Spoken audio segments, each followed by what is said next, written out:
नमस्कार, आप सभी का स्वागत करता हूं अपने YouTube चैनल सुरेंद्र सिंह बोरा में। साथियों, उत्तराखंड प्राथमिक शिक्षक भर्ती को लेकर के कल जो निदेशालय से ब्रिज कोर्स के संबंध में खबर छपी कि ब्रिज कोर्स प्रशिक्षित प्राथमिक शिक्षक भर्ती में शामिल नहीं हो पाएंगे, क्योंकि जो वर्तमान में प्रचलित नियमावली है उस नियमावली में ब्रिज कोर्स शामिल नहीं है। तो उसको लेकर के मैंने उत्तराखंड टेट ग्रुप में एक पोस्ट की थी। तो उसमें मैंने लिखा था कि वर्तमान में प्राथमिक शिक्षक भर्ती प्रक्रिया में जो भी प्रचलित नियम हैं कि उन नियमों के मानकों को शासन या निदेशालय आधार बना रहा है, तो कहीं न कहीं ब्रिज कोर्स की एक तरीके से हेल्प कर रहा है। यानी कि कुल मिलाकर के सारी बातें मुझे लगी कि ये ब्रिज कोर्स के पक्ष में है। लेकिन यहाँ पर इन बातों का अधिकतर मुझे विरोधाभास झेलना पड़ा कि इस बात को लेकर के बहुत सारे कम लोग, नहीं के बराबर लोग सहमत हुए थे। तो उन्होंने कहा कि बोरा जी, आप कब तक जो है कि लोगों को बेवकूफ़ बनाओगे, कब तक लोगों को गुमराह करोगे। ये सीधा सीधा कमेंट था।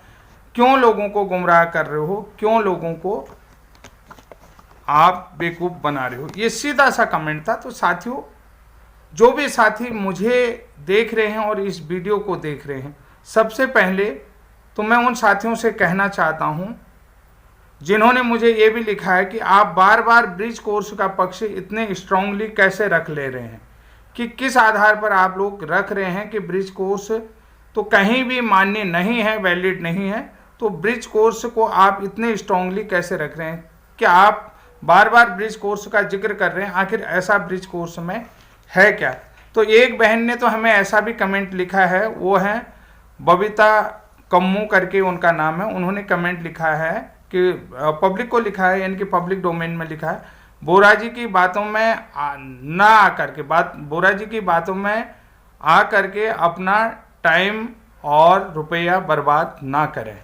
ठीक है, यानी कि कुछ नहीं होने वाला है भाई लोगों, बोरा जी की बातों में आ करके अपना टाइम और रुपया बर्बाद ना करें। ये उनका सीधा सीधा सजेशन है उन लोगों को, जो लोग मेरा वीडियो को देखते हैं, जो लोग मुझे देखते हैं और जो लोग मेरी बातों में आकर जो कि गुमराह हो रहे हैं। तो सबसे पहले मैं उन लोगों के लिए आज बहुत अच्छी खबर लाया हूं और बहुत अच्छा सारी चीज़ें लाया हूं कि मैंने शिक्षा निदेशालय, पहले तो मैंने ये सूचना अधिकार किया था शिक्षा सचिवालय को, शिक्षा सचिवालय से ये जानना चाहा कि ब्रिज कोर्स, जो ब्रिज कोर्स है वो पहली बार कब कराया गया और आखिरी बार कब कराया गया, और ब्रिज कोर्स क्यों कराया गया है, किन लोगों को ब्रिज कोर्स कराया गया।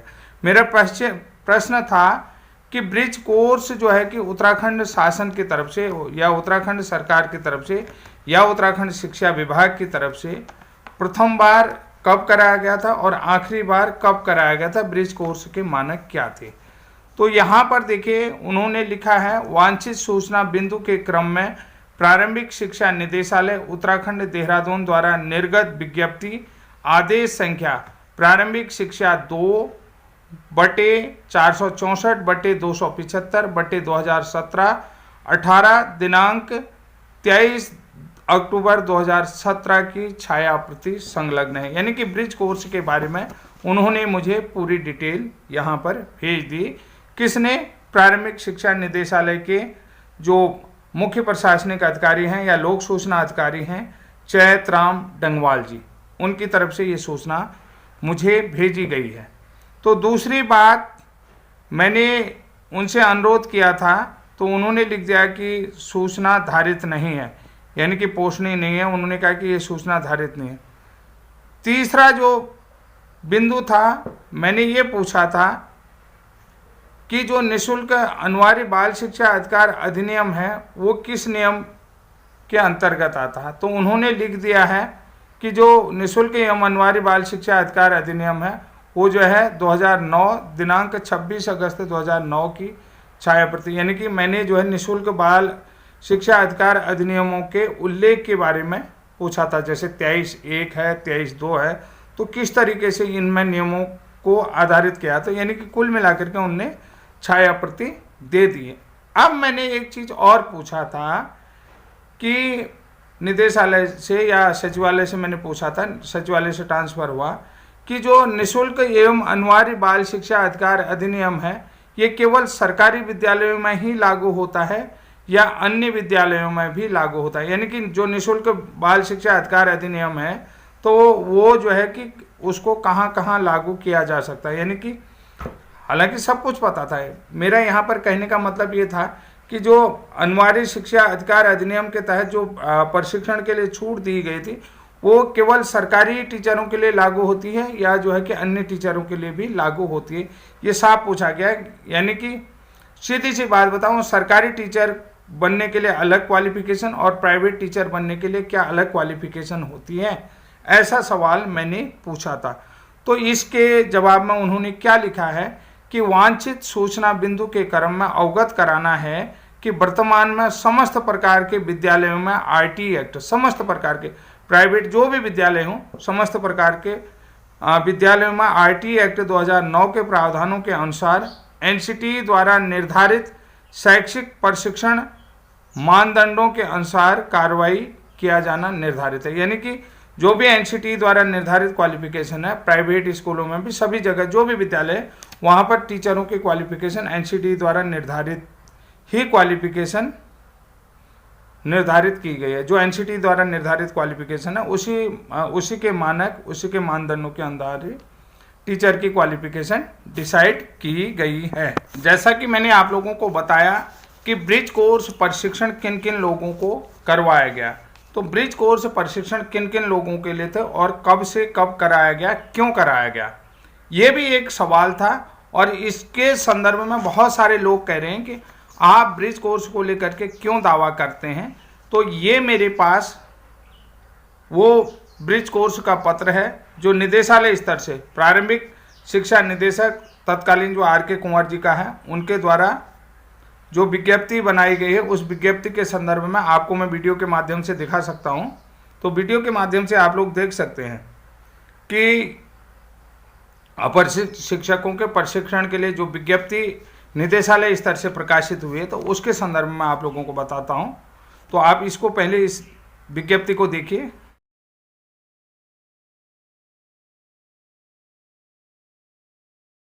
आशा करता हूं आप लोग जो है कि मेरी बातों से सहमत होंगे कि कार्यालय निदेशक प्रारंभिक शिक्षा उत्तराखंड नरोटखेड़ा देहरादून आदेश संख्या प्रारंभिक शिक्षा 2 664/275/2017-18 दिनांक 23 अक्टूबर 2017, यानी कि 17 अक्टूबर 2017 को आपको मैंने बताया था कि नहीं आरटी एक्ट संशोधन अधिनियम जो शिथिलता देगी। तो अप्रशिक्षित शिक्षकों के ब्रिज कोर्स प्रशिक्षण पीडीपीटी प्रशिक्षण की विज्ञप्ति है, यानी कि 17 अक्टूबर को सरकार द्वारा केंद्र सरकार द्वारा तो 23 अक्टूबर को यहाँ पर आ गया ये पत्र जो है कि यहाँ पर उत्तराखंड को मिल गया। तो उसके संदर्भ में उत्तराखंड राज्य के अंदर अब ब्रिज कोर्स प्रशिक्षण किन लोगों की तरफ से कराया गया, प्रारंभिक शिक्षा निदेशालय उत्तराखंड की तरफ से, ठीक है। प्रारंभिक शिक्षा निदेशक उत्तराखंड का ये लेटर है, किन लोगों को करा, उत्तराखंड राज्य के समस्त राजकीय प्राथमिक विद्यालय दिनांक 3/9/2001 के बाद नियुक्त शिक्षकों को, यानी कि 2001 के बाद उत्तराखंड राज्य 2000 में बना, 2001 के बाद जो है कि उत्तराखंड के पास विशिष्ट बीटीसी की मान्यता खत्म होगी। तो उसी संदर्भ में यहाँ पर लिखा गया है 3 सितंबर 2001 को पहली नियुक्तियां हुई होंगी टीचरों की बीएड।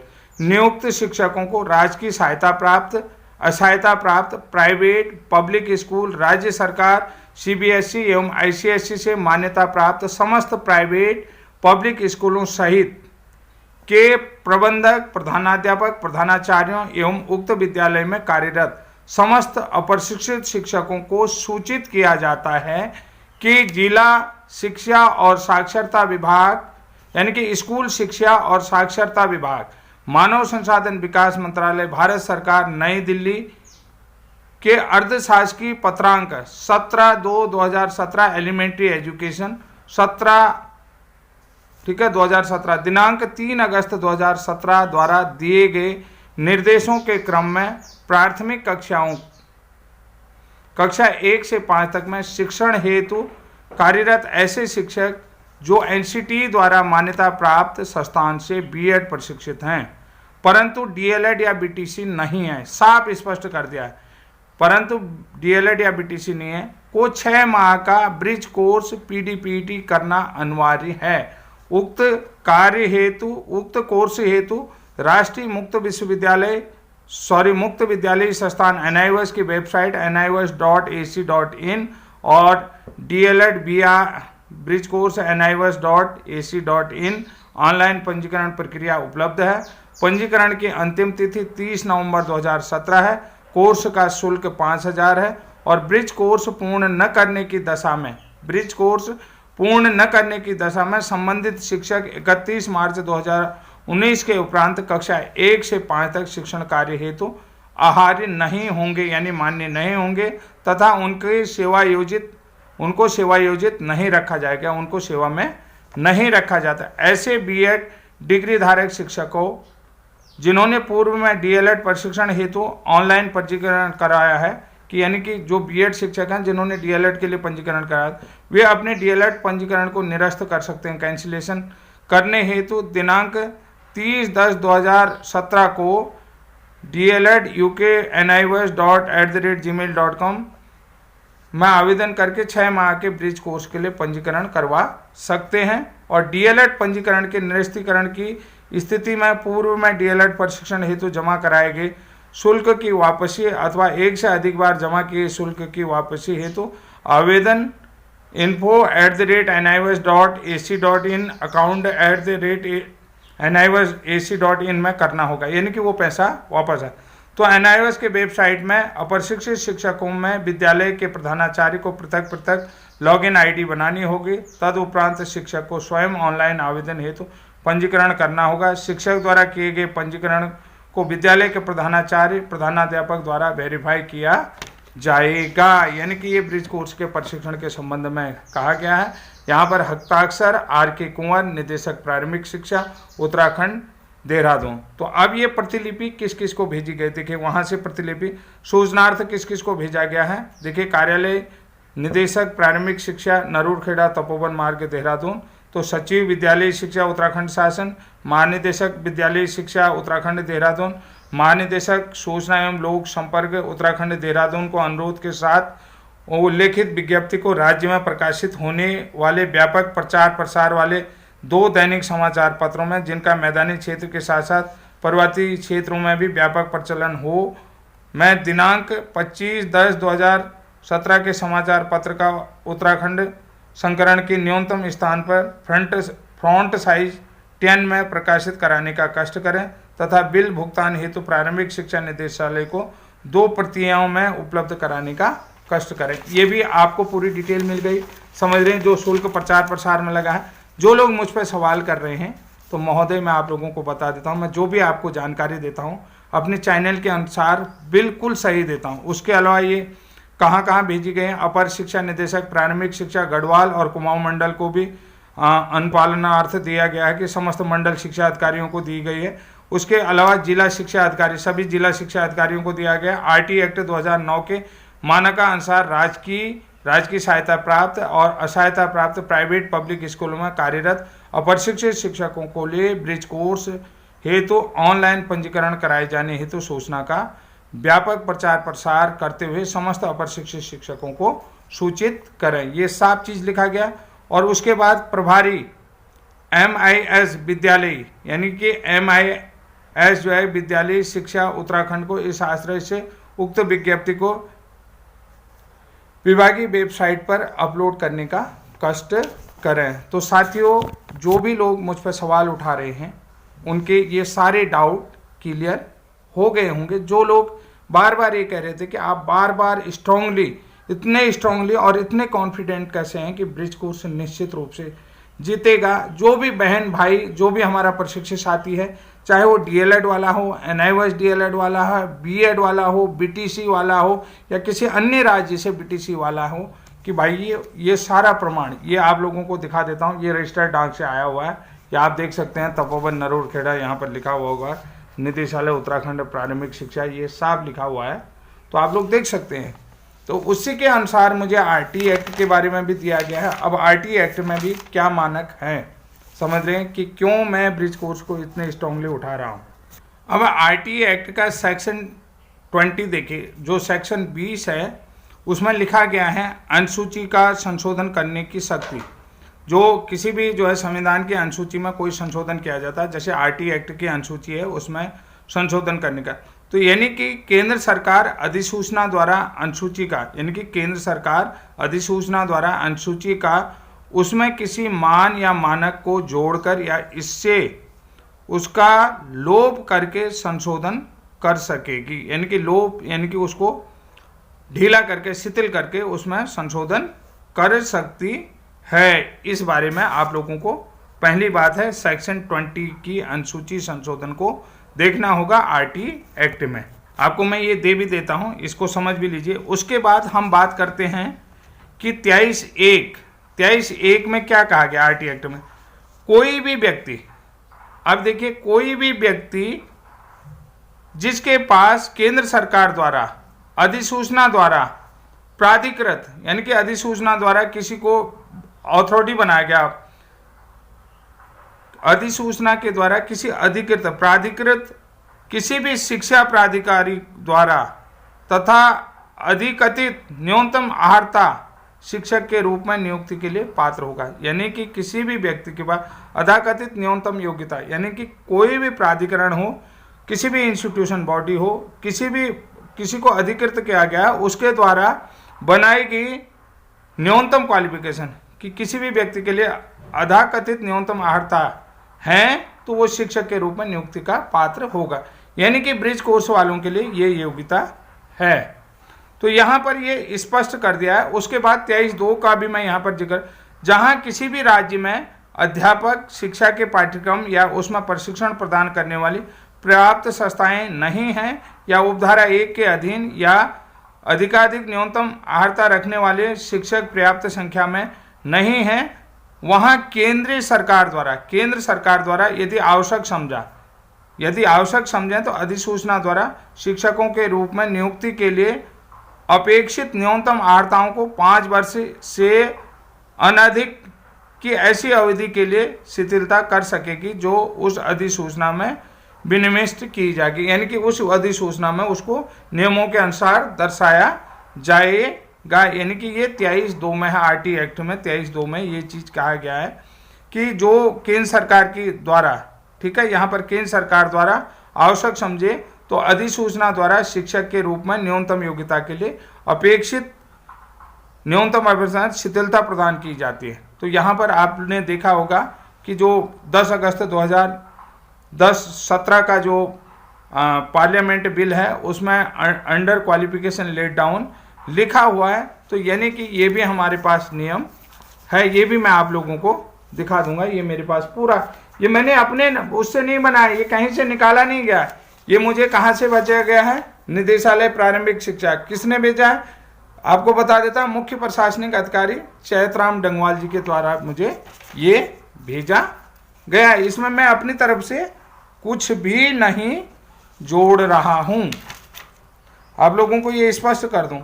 उसके बाद हम जाएंगे नियम 38 में, सेक्शन 38 में क्या कहता है। देखिए सेक्शन 38 में भी आरटीई एक्ट का सेक्शन 38 क्या कहता है, इसको भी मैं आप लोगों को बता दूं कि सेक्शन 38 का जो नियम, जो उपनियम 3 है उसमें क्या कहता है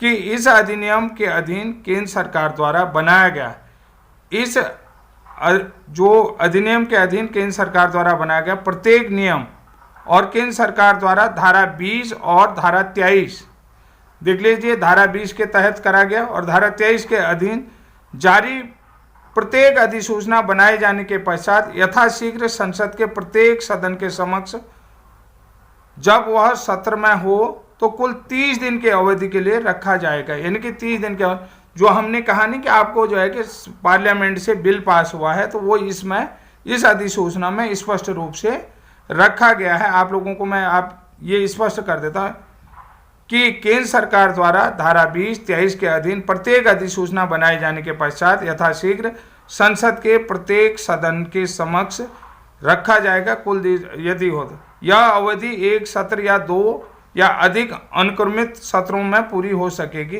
यदि उस सत्र में पूर्वोक्त अनुक्रमांक सत्रों को ठीक बाद में सत्र का अवसान के पूर्व दोनों सदनों में नियम और अधिसूचना कोई परिवर्तन करने के लिए सहमत हो जाए तो तत्पश्चात ऐसे परिवर्तित रूप में प्रभावी होगा और उक्त अवसान के दोनों सदनों के सहमत हो जाने के बाद वो नियम अधिसूचना, ठीक है, ये सारी चीज़ें इसमें लिख दी गई हैं और ये पूरा प्रभावित होगा। इसका जो है कि विधि मान्यता प्रतिकूल प्रभाव नहीं पड़ेगा। तो साथियों, ये सारे नियम मैंने आप लोगों को बता दिया है। सेक्शन 38 का रूल 3 नियम, मतलब सेक्शन 38 का नियम 3, सेक्शन 20, सेक्शन 23(1), सेक्शन 23(2). तो ये सारे नियम जो है कि ब्रिज कोर्स के पक्ष में। अब आप लोग जो कह रहे थे कि इतने स्ट्रांगली ब्रिज कोर्स को क्यों कह रहे हैं, ये सारी चीज़ें आपने देख लिया होगा और मैं क्यों इन चीज़ों को बार बार आप लोगों के सामने रख रहा हूँ। ये सारी चीज़ें, जो साथी पूरी तरीके से मुझसे सहमत नहीं है, मैं ऑथेंटिक और बिल्कुल वैल्यूएबल वीडियो बनाता हूं और पूरे दावों के साथ बनाता हूं। जो लोग कहते हैं, मैं इसमें रिसर्च करता हूं, कभी मैं अपने जितने भी घर में रिसर्च करता हूं उनका भी वीडियो आप लोगों को दिखाऊंगा कि आखिर मैं कितना रिसर्च करता हूं। ये सारा मेरे पास है, ये इसका लिफाफा है, ये डाक से आया हुआ है, ये पीछे मोहर लगी हुई है, ये देखिए। ये मैं कुछ नहीं, मैं अपने मन से नहीं कह रहा हूँ। जितने भी नियम बनाए सरकार ने बनाए, जो भी प्रशिक्षण करवाया है सरकार ने करवाया है, नियमों के अकॉर्डिंग करवाया है। तो साथियों, आज के लिए इतना है। तब तक के लिए जय हिंद, जय उत्तर।